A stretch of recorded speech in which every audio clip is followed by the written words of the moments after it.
సోమవారం parliament March లో పాల్గొన్నారా? అవునవును, పాల్గొన్నామండి. ఏం జరిగింది ఆ రోజు? తీవ్రమైన పరిస్థితి ఆ రోజు.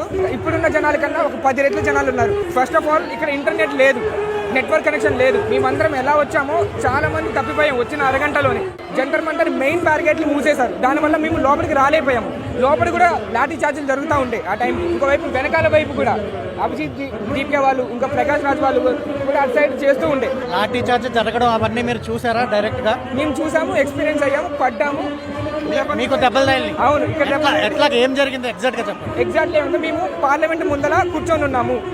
మేము చెప్తూనే ఉన్నాము, సార్ మేము కొంచెం కదలము, వర్షం పడినా కదలము, మీరు ఎన్ని జీపులు తీసుకొచ్చినా కదలమని చెప్తూనే ఉన్నాం. హిందీలో ఇంగ్లీష్లో చెప్తూనే ఉన్నాం. వాళ్ళు వినలేదు. కొంత కన్ఫ్రంటేషన్ అట్మాస్ఫియర్ అయింది. అప్పుడు వాళ్ళు లాఠీలతో కొట్టడం మొదలుపెట్టారు, నేల కొట్టడం మొదలుపెట్టారు. మేము కూడా ఇంకా అరుస్తూ ఉన్నాం. మేము లేచి సార్ వద్దని ముందుకు వెళ్తా ఉంటే వెనక నుంచి వాళ్ళు పరిగెత్తుకుంటూ వచ్చారు. మేము కూడా పరిగెడతా ఉంటే అప్పుడు అక్కడ 2-3 టీయర్ గ్యాస్ విసిరారు. ఆ క్రమంలో మేమందరం లైక్ ఓకే, అది మాబ్ లాగా అయిపోయింది, ఒక స్టెంపర్ లాగా అయిపోయింది. చాలా మంది గుద్దుకొని పడిపోయాం, మేమే పడిపోయాము. తర్వాత కొంతమంది నా వెనకాల ఉన్న వాళ్ళు వీపు మీద కొట్టారు. వాళ్ళు అరుస్తూనే ఉన్నారు, అయినా వీపు మీద కొట్టి అంటే వాళ్ళు కొట్టుకుంటూ వెళ్ళిపోతున్నారు. థ్యాంక్ గాడ్ నేను అక్కడ ఎస్కేప్ అయ్యాను. కాబట్టి ఆ స్టెంపర్లో నాకు కొంత దెబ్బ తగిలింది. ఆల్సో నాకు కొంత మోకాళ్ళకు కూడా తగిలాయి. దాదాపుగా ఎంతమంది తెలుగు వాళ్ళు వచ్చారు? మోస్ట్లీ మా ట్రైన్లో మొత్తం కలిపి 20 మెంబర్స్ మేము కలిసి వచ్చాము. అంటే మేమందరం తెలుసుకొని వచ్చాము. ఒక ఇన్స్టాగ్రామ్లో అట్లా మెసేజ్లు పెట్టుకుంటూ వచ్చాము. ఇక్కడ చాలా మంది మనకు కనిపిస్తూనే ఉంటారు, ప్రతి కార్నర్లో తెలుగు వాళ్ళు ఉంటారు ఇక్కడ. ఎంతమంది మీరు అందరూ వచ్చిన తర్వాత ఇన్ని రోజులు ఎక్కడున్నారు, ఎక్కడ పడుకుంటున్నారు? మేమైతే రోజు ఇక్కడ పడుకుంటున్నామండి మోస్ట్లీ. కొంత నైట్ అయిన తర్వాత కొంతమంది ఫ్రెండ్స్ ఉన్నారు, డియూలో ఉన్నారు, జేఎన్యూలో కూడా ఉన్నారు, ఇంకా వేరే కాలేజ్లలో ఉన్నారు. వాళ్ళు కూడా ఇన్వైట్ చేస్తున్నారు మా హాస్టల్కి రమ్మని చెప్పి రెడీ అవ్వడం కోసం. తర్వాత ఇక్కడికి వస్తాం. యూజువల్గా అయితే ఇక్కడ పడుకుంటాం కూడా. మేము వర్షం పడుతున్నప్పుడు మరి ఎక్కడ ఉంటున్నారు? వర్షం పడేటప్పుడు కొంత చెట్టు వైపు వెళ్తాము. ఇక్కడ కొన్ని బిల్డింగ్స్ ఉంటాయి, కొంత కవర్ చేస్తూ ఉంటుంది, అక్కడ కూడా రెస్ట్ తీసుకోవచ్చు మనం. అక్కడ పార్క్ దగ్గర కూడా కొన్ని షెడ్లు లాగా ఉంటాయి, ఆ పార్క్ దగ్గర కూడా చాలా మంది జనాలు ఉన్నారు, అక్కడ కూడా పడుకోవచ్చు మనం. మీకు తినడానికి ఫుడ్ అది ఎట్లాగా? ఫుడ్ గురించి మీరు అడగవసరం లేదు. ఫుడ్ని ప్రొవైడ్ చేస్తున్నారు, అందరికీ దండం పెట్టాలండి. ఎందుకంటే ఎవరో తెలియదు, ఎక్కడి నుంచి వస్తుందో తెలియదు. డెలివరీ బాయ్ వస్తున్నారు, చేతిలో పెడుతుంటే వెళ్ళిపోతున్నారు. అలా కొన్ని వేల డెలివరీ ప్రోడక్ట్స్ వస్తున్నాయి, కొంత వేల జొమాటోలు, స్విగ్గీలు ఆర్డర్ చేస్తున్నారు. వాటర్ బాటిల్స్ వస్తున్నాయి, బిస్కెట్స్ ఇస్తున్నారు, మెడిసిన్స్ ఇస్తున్నారు. నాకైతే మస్కిటో కాయిల్స్ కూడా ఇచ్చారు, ఇన్ కేసు మీరు దోమలు కుడితే అట్లా అంటే పెట్టుకోవడానికి. వాష్రూమ్స్ ఎట్లా మేనేజ్ చేస్తున్నారు? ఓకే, వాష్రూమ్స్ అయితే ఇక్కడ మనకి అటు సైడ్ కొన్ని సులభ్ కాంప్లెక్స్ లాగా ఉంటాయి. ఇంకా అవతల కార్నర్లో కూడా కొన్ని వాష్రూమ్స్ ఉంటాయి, అక్కడ యూజ్ చేసుకోవచ్చు. జంతర్ మంతర్ వేరే కొన్ని పబ్లిక్ వాష్రూమ్స్ ఉన్నాయి. మరి ఆడవాళ్ళు, మహిళలు వాళ్ళు ఎట్లాగా మేనేజ్ చేసుకుంటున్నారు?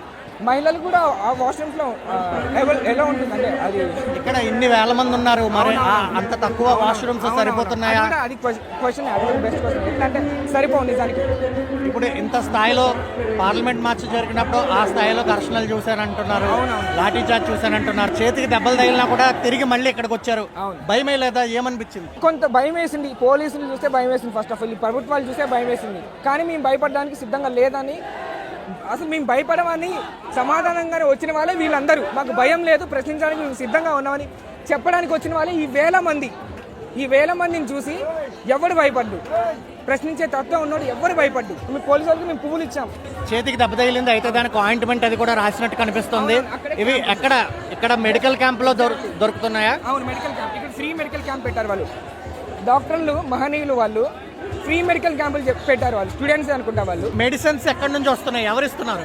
నాకు తెలిసి వాళ్ళు యాక్చువల్గా కొన్ని ఎన్జిఓకి సంబంధించిన మెడిసిన్స్ అనుకుంటా అవి. ఆల్సో కొన్ని కాలేజెస్ ఉంటాయి, మెడికల్ కాలేజెస్ నుంచి కూడా వాళ్ళు ప్రొవైడ్ చేస్తున్నారు. స్టూడెంట్స్ వాళ్ళు అక్కడే ఉన్నారు. వాళ్ళు అన్ని రకాలైన దగ్గు నుంచి జలుబు, ఇంకా కొన్ని ఆయింట్మెంట్స్ దెబ్బలు తగిలితే ఆల్సో స్ప్రేస్ కూడా ఇస్తున్నారు, ఇంజురీస్ ఏమైనా అవుతే. సో మంచిగానే ట్రీట్ చేస్తున్నారు వాళ్ళు. హైదరాబాద్ నుంచి వచ్చిన మీ ఫ్రెండ్స్లో, మీ తెలుగు వాళ్ళలో ఎంతమంది గాయపడ్డారు లాఠీ చార్జ్ టైంలో? 7-8 మెంబర్స్ గాయపడ్డారు. ఎవరికైనా తీవ్రంగా గాయాలయ్యాయా? తీవ్రంగా అంటే సేమ్ ఇట్లా ఇక్కడ చేతుల దగ్గర ఇట్లా గీరుకుపోవడము, కింద పడ్డప్పుడు అవి జరిగాయి. ఇంకా కాలు కింద వేలు ఉంటుంది కదా, వేలు దగ్గర కూడా ఇది ఉంటుంది, బ్యారికేడ్ రాడ్ ఉంటుంది, రాడ్ తగిలింది దానికి. ఆ వేలు దగ్గర కొంత రక్తం వచ్చింది, అంటే తీవ్రంగానే వచ్చాయి. ఇంకా మోకాలికి ఇవన్నీ అందరం కింద పడ్డప్పుడు మోకాలికి దెబ్బ తగలేదు, అవి జరిగాయి. కానీ తలలకి తగలేదు. అది ఇప్పుడు వాళ్ళందరూ ఎక్కడ ఉన్నారు? వాళ్ళందరూ యాక్చువల్గా నేను తప్పిపోయింది. ప్రెసెంట్ నేను వేరే ఫ్రెండ్ని డ్రాప్ చేయడానికి వచ్చి ఇక్కడ ఆగిపోయాను. వాళ్ళందరూ లోపల ఉన్నారు. ఇప్పుడు అట్లా తిరిగిపోవాలంటే ఒక 1 గంట పడుతుంది. సో ఇక్కడికి వచ్చేసి ఇక్కడ ఆగి మీరు కలిసారు కాబట్టి మీకు ఇంటర్వ్యూ ఇచ్చి ఉన్నాను నేను. అది హైదరాబాద్లోని ఉస్మానియా యూనివర్సిటీలో లా చదువుతున్న సోండే అన్సర్ చెప్తున్న తన అనుభవాలు ఇక్కడ.